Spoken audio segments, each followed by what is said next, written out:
পারস্য উপসাগরে গতরাতে এক নজিরবিহীন সামরিক পরিস্থিতির সৃষ্টি হয়েছে।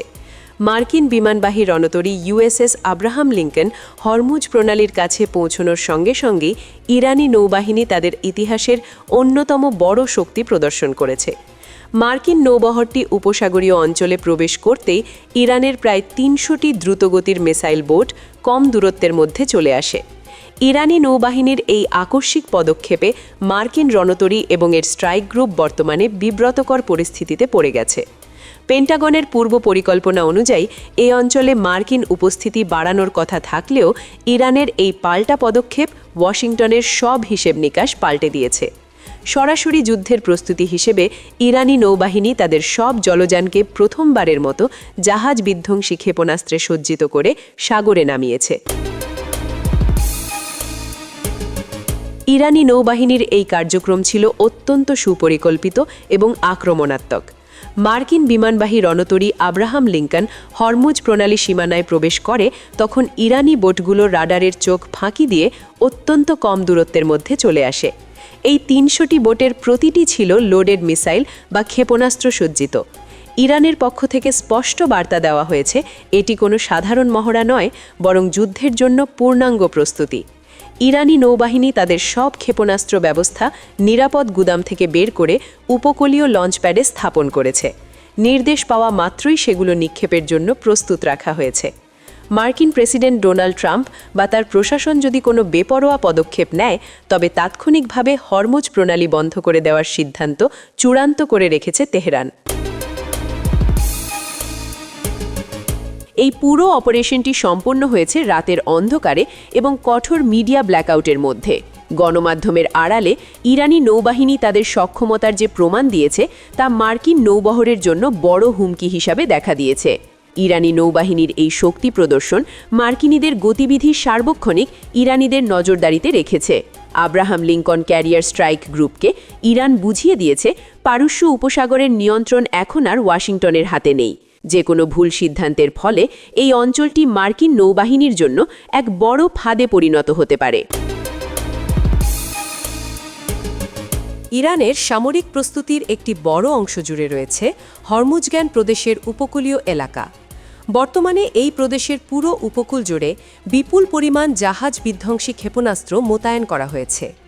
ইরান তাদের সামরিক ডকট্রিন অনুযায়ী শত্রু জাহাজ ধ্বংস করার জন্য তীব্র আগুনের শক্তি বা হেভি ফায়ার পাওয়ার ব্যবহারের পরিকল্পনা করেছে। হরমুজগান প্রদেশের ভৌগোলিক অবস্থান এমন যে এখান থেকে নিক্ষিপ্ত ক্ষেপণাস্ত্র খুব সহজেই হরমুজ প্রণালী দিয়ে চলাচলকারী যে কোনো জাহাজকে লক্ষ্যবস্তু বানাতে পারে। ইরান ঘোষণা দিয়েছে যুদ্ধ শুরু হলে তারা বিশ্বের অন্যতম গুরুত্বপূর্ণ এই সমুদ্রপথটি পুরোপুরি বন্ধ করে দেবে এবং অঞ্চলটিকে নিজেদের নিয়ন্ত্রণে নিয়ে নেবে। এর ফলে পারস্য উপসাগরে আটকে পড়া মার্কিন জাহাজগুলোর পালানোর আর কোনো পথ থাকবে না। পারস্য উপসাগরের ৩টি দ্বীপ তম্বে বোজর্কো বা বড় দানব, তম্বে কোচক বা ছোট দানব এবং আবু মুসা দ্বীপে ইরান তাদের সামরিক উপস্থিতি বহুগুণ বাড়িয়েছে। মাস কয়েক আগেই এই দ্বীপগুলোতে ভারী সামরিক সরঞ্জাম এবং প্রতিরক্ষা ব্যবস্থা স্থাপন করা হয়েছে। এই 3টি দ্বীপ হরমুজ প্রণালীর ঠিক মাঝখানে অবস্থিত, যা সামরিক দিক থেকে অত্যন্ত গুরুত্বপূর্ণ। দ্বীপগুলো থেকে খুব সহজেই প্রণালীর উপর দিয়ে চলাচলকারী জাহাজে হামলা চালানো সম্ভব। ইরান এই দ্বীপগুলোকে এখন এক একটি দুর্ভেদ্য ঘাঁটিতে পরিণত করেছে। এখান থেকে মার্কিন নৌবহরের উপর যে কোনো সময় বড় ধরনের হামলা চালানো হতে পারে। এছাড়া হরমুজ প্রণালীর পানিতে বিপুল সংখ্যক নৌ মাইন বসানোর কাজও সম্পন্ন করেছে তেহরান। সাগরের তলদেশে বিছিয়ে রাখা এই মাইনগুলো মার্কিন সাবমেরিন এবং যুদ্ধজাহাজের জন্য এক নীরব ঘাতক হিসেবে অপেক্ষা করছে। ইরানের পরিকল্পনা শুধু পারস্য উপসাগরেই সীমাবদ্ধ নয়। যুদ্ধ শুরু হলে তারা পারস্য উপসাগর থেকে লোহিত সাগর পর্যন্ত সমস্ত গুরুত্বপূর্ণ নৌপথ অবরুদ্ধ করে দেওয়ার পরিকল্পনা করেছে। এই পথগুলো বন্ধ হয়ে গেলে বিশ্ববাজারে জ্বালানি তেলের সরবরাহ পুরোপুরি বিচ্ছিন্ন হয়ে যাবে। এর সরাসরি প্রভাব পড়বে পশ্চিমা দেশগুলোর অর্থনীতিতে।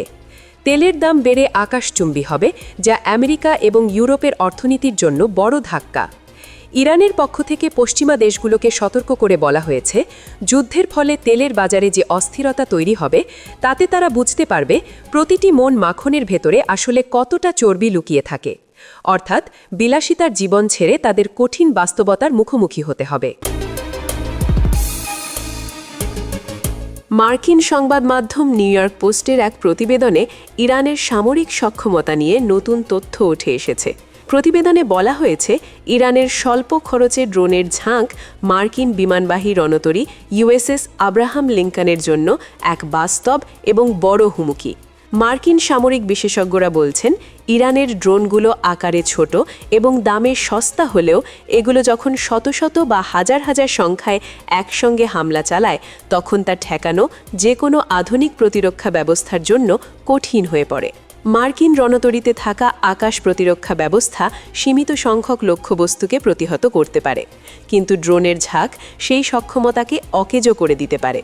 তেহরান এই ধরনের অপ্রতিসম যুদ্ধে বা এসিমেট্রিক ওয়ারফেয়ারে অত্যন্ত দক্ষ। মধ্যপ্রাচ্যে মার্কিন নৌ আধিপত্য খর্ব করার জন্য ইরান এই ড্রোন প্রযুক্তিকে প্রধান হাতিয়ার হিসেবে ব্যবহার করছে। ইরানের এই ড্রোন সক্ষমতার পাশাপাশি রাজনৈতিক প্রেক্ষাপটও আমেরিকার বিপক্ষে যাচ্ছে। পারস্য উপসাগরের আরব দেশগুলো, বিশেষ করে সৌদি আরব এবং কাতার, তাদের অবস্থান পরিষ্কার করেছে। এই দুটি দেশ জানিয়ে দিয়েছে তারা তাদের মাটিতে থাকা মার্কিন সামরিক ঘাঁটিগুলো ইরানের ওপর হামলার জন্য ব্যবহার করতে দেবে না। এটি মার্কিন সামরিক পরিকল্পনার জন্য এক বড় বিপর্যয়, কারণ স্থলভাগের ঘাঁটি ব্যবহার করতে না পারলে আমেরিকাকে পুরোপুরি নৌবহরের ওপর নির্ভর করতে হবে, আর সেই নৌবহর এখন ইরানের মিসাইল এবং ড্রোনের রেঞ্জের মধ্যে অবরুদ্ধ অবস্থায় রয়েছে।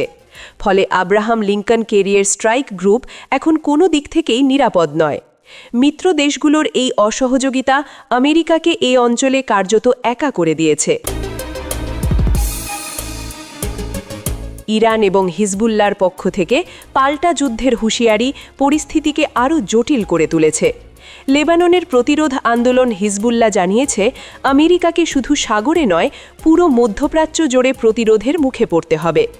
ইরানি নৌবাহিনী এবং তাদের মিত্ররা যৌথভাবে মার্কিন স্বার্থে আঘাত হানার প্রস্তুতি নিচ্ছে।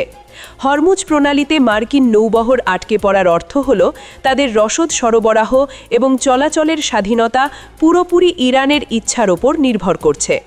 ৩০০টি মিসাইল বোটের সার্বক্ষণিক নজরদারি এবং উপকূলীয় মিসাইল ব্যাটারির লক্ষ্যবস্তু হওয়ার কারণে মার্কিন নাবিকদের মধ্যে চরম উদ্বেগ কাজ করছে। পেন্টাগন চাইলেও এখন সহজে এই ফাঁদ থেকে বেরোতে পারবে না, এবং ইরানও হুমকির সুরে সাফ জানিয়ে দিয়েছে, এই অঞ্চলে আগ্রাসন চালানোর চেষ্টা করলে পারস্য উপসাগরই হবে মার্কিন বাহিনীর চূড়ান্ত কবরস্থান।